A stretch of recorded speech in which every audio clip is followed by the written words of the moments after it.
Who's ready for some mini games? I know I am! Ubisoft's Weirdly Cute Bunnies are back, and this time their game is being built to take advantage of the Wii Balance Board. We've got Adrian Lacey here to show off how it's all going to work, so let's get right to it. Sterling, it's all you. So, Adrian, what can you tell us about Rayman Raving Rabbids TV Party? Well, we as usual, the Rayman sort of series on Wii. Basically, it's mini games that have a little bit more depth this time. They're even more there's a lot more insanity going on, you might say. We really based the game on taking advantage of all the different controls. You know, originally it was all about the Wiimote and the nunchuck and doing loads of crazy things and movements like pumping juice into the mouth of bunnies and so on. And now we're taking advantage of the balance board. So we're really trying to explore the different ways of using the hardware and just doing crazy things. Cool, cool. So, shall we get started with the demo? Totally. Yeah, Well, this is the first one that we basically you're a bunny in space, riding your way through space and through the rings on an ironing board.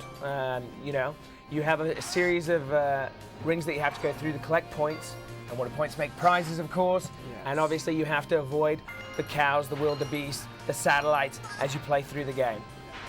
Wow. So basically how it works is kind of like a snowboard, but in space. So, you know, by leaning forward, you go down, by leaning back, you go up, and then left and right. We've also built in, it's very much about social gaming. You know, it's active gaming, it's about having people around. Now, most people are only going to have one board at home. So what we've added is we've added a sabotage mode.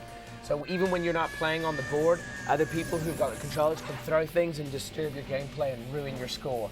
So, you know, it's all about hassling and annoying the player who's on the board. Why does he get to play and not you?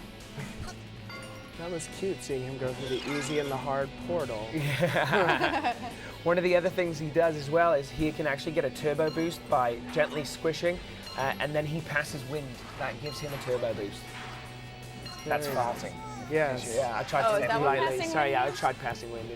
We don't Yeah, worry I about can appearances imagine. here. You can say farting, believe me. There was a lady they hired present. me, so You that know, means I'm not the most polite person ever.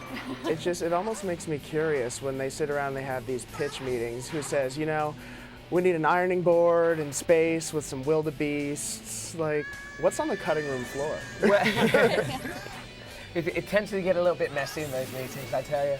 But you know, it's a constant battle to find strange and crazy insane things. Well, it looks like you've succeeded wonderfully here. So this gets a little bit faster. He's gone the hard way there. All right. So if you want, so this is what we're doing. This is a bit more of the classic thing. This is much more classic gameplay in terms of the standing up. You feel like you're kind of surfing.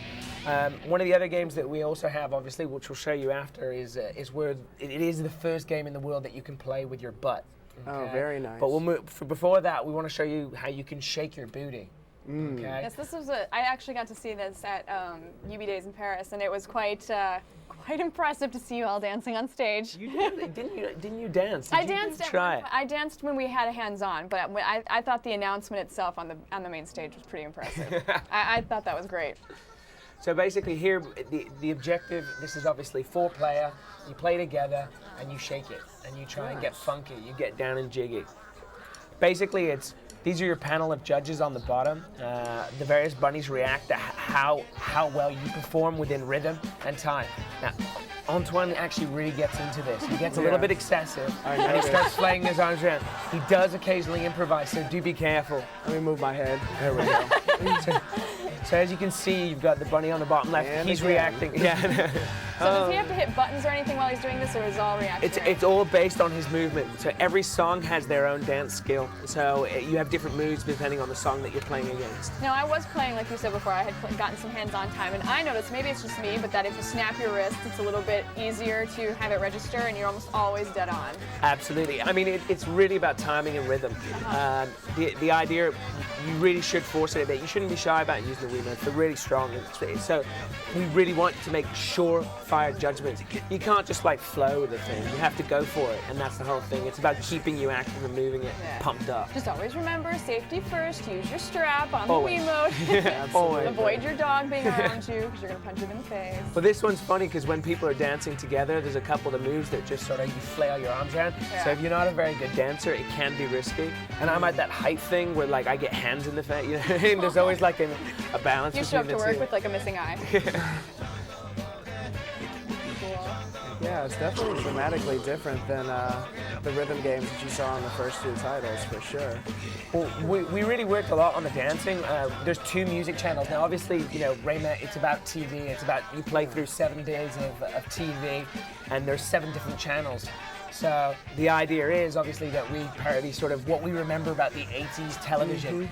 We don't really rip off anything from the 80s. It's more about how your weird memory works and how you filter out stuff and you just remember bits and snippets of information, because obviously the bunnies have the attention span of a goldfish. So you know it's the same logic throughout. Give it some, Antoine. So you also, I mean, I think you've got your points over there to the side. I can't really see very well, but you can also, it's underneath the bunny. So Yeah. you can also judge by how well your bunny's paying attention to you. Absolutely. Well, points, the whole scoring system is based on, you know, you can put them on leaderboards and stuff like that. Your bunny reacts, but it's more about, you know, the points. Yeah, for sure. All right, So what should else? Well, I was gonna ask, what else do you have to show us besides the this one? first game in the world you can play with your butt. Are you sure that's the first? Honestly, I looked around. Can you name a game you played with You your know what? butt? It's a new way to sit on your butt and play games. That's for sure. So, can you let's explain a check little this bit out. about it? Okay, so in this game, basically, you're going down the slopes, you're around the Alps, and you're going down riding a hairy cow or wildebeest, as the case may be. Now, one of the things that we've really tried to do, it's about we've put a lot more level design into Rayman Raving Rabbids TV Party. We've tried to make the games not just a series of sort of mini games. We've tried to give depth. So in other words, anyone when you're starting, you learn how to play. So just like in skiing, you'll go on your bunny slugs, then you'll go on your blue runs, your red runs, and your black runs. And that's what gives you progression. One of the things, so you learn how to move. So first of all, you go left and right. Then you go forward and back, and you assume the luge position to speed up. And then we've added a depth of tricks where he'll have both control in his hands. So then he'll do weird, strange tricks, which I'm sure you'll see in the next couple seconds. He makes it look really easy, but over at UBDs, I mean, this thing is like right on the money as far as where you're shifting your weight and things like that. Like I thought I would have a little bit of breather room with my butt, but you don't. It's like the precision is... Yeah, it is on the mark. So it's like Wii Fit, except your trainer is screaming at you about your balance. Yeah, exactly. I mean, a lot of the things, the precision of the balance board, it was one of the first things when we started, I no love tongues. No tongues, man. I love that. Keep That's it clean. Got to get that E10. Yeah. So basically with the balance board, one of the funny things is that we weren't sure what to expect. And when we got it, we were just like, wow, you know, it is very sensitive. And we spend a lot of time sort of regulating, you know, how much goes left and right, and it's, you know, it's important that we tweak it quite a lot. But it's cool. It gives us a lot more room to do stuff that's fun and crazy. Is there any way to cheat on it at all? I mean, like. I don't. Why would you want to cheat while you're riding a hairy cow? Why do gamers like to cheat? I don't know. I couldn't possibly think of an answer. I mean, I don't know. It's not really we make them more for. I mean, like, fun. Is it easier Yeah. But I mean, like, is it easier to use your hands? Do you find people like try to do that? Oh, there's definitely techniques. Yeah, that's what I mean. Like, one guy had a really cool technique. He had his like legs in it, and he was like giving it loads. He was quite athletic, and like we also use it when you put your hands on the sides. But physical work. Oh yeah, you know, everyone has their variations on what's hot, what's not. Personally, I think you got to be relaxed. I'm all about being relaxed on the board. You're the chill. But I always lose, so maybe it's not a good technique. Yeah, I'm gonna avoid trying to lose. One of the other interesting things we've really pushed graphically. We've also taken it to sort of a new level. You'll see a lot of in the interface and throughout, because obviously you're playing TV, so they're all based on sort of TV channel spoofs and what have you. But we've actually added also micro games, and in the micro games they're like TV ads. So they're like these 2D sort of like quick fire games where which give you extra points and extra prizes and stuff as you work through. So they just like pop up like really annoying TV spots. And then you have to, like, I don't know, spray deodorant on a bunny and he grows loads of hair and things like that. It's sort of, yeah. Awesome. Now, you might have mentioned this before, but what's some of the prizes? Well, the prizes are just the pointing system. So in other words, you have pickups. Okay. So you got, and everything adds up. So you get tricks, points and score, which all adds up to an overall score, which you can to a load of awesomeness. to a load of greatness, yes, that you can share and show off on leaderboards. Awesome. Well, thanks so much, guys. The demo looks great. This thing's so cute. I love these guys so much. We'll be right back after a short break as our string of live game demos continue.